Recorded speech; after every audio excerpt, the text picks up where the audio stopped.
So let's start with that chef's knife. This is a heavy knife. It's a very safe knife because as you hold it, there's a lot of room for your knuckles. There's a lot of what we call knuckle clearance.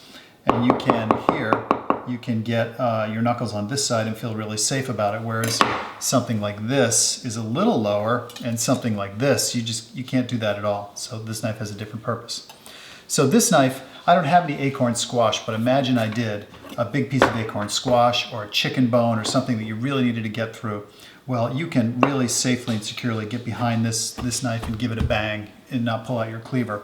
Just as an example, if I wanted to cut off the butt end of all this celery, right? You heard that noise. I mean, it just cuts that right off. If then I wanted to cut this so I could feed it to my worms, I can pivot off this little corner right here. It's flat, bit of a curve, quite a bit of a curve, and then a tip. This curve here is designed so you can pivot off of it. 1, 2, 3, turn, 4, and there. That's some worm food. Got worms outside. We'll talk about that in another video.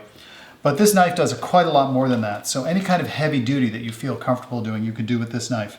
But a second thing you might do with it is then say, well, I need to cut this up for some stock, just some big chunks, really easy, either like this or choo-choo if you like.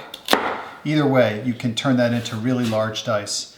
Now let's say you're saying, well, I'm making a stir fry and I need some nice, those kind of Asian style stir fry pieces. There are those. Now let's say you're making a salad and you want those nice skinny little pieces. All I'm doing is moving my hands here behind the knife slowly. And the slower I move my hands, the smaller these pieces. So now here are my salad pieces.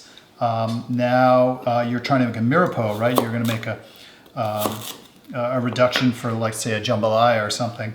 So this knife now on the tip, I was able to easily cut down my celery and then very quickly reduce that to some large dice or medium dice really.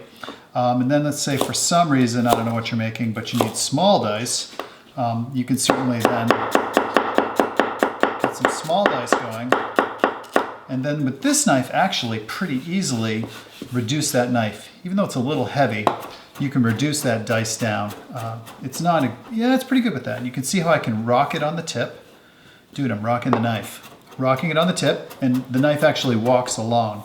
And in the end, I get small dice. So one knife, and we went from breaking the piece off, the butt end, right, or an acorn squash, to some large dice, large pieces, to some nice medium-sized piece. I might put in some thin ones I'd put in a salad, dice for a mirepoix, large dice, and then small dice. The final piece, though, that this knife is good at, if you had to, is at the end of the celery are these great, you can see I get a lot of control over the knife tip.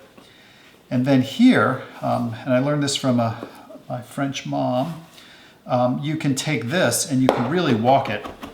And this is the end of the celery that often we throw away. You put this on a salad, and this happened to me. I'm like, what is this herb on the salad? And we're going on and on and on in French, which I don't really speak. And eventually it turns out it was just the bits of the celery you always threw away.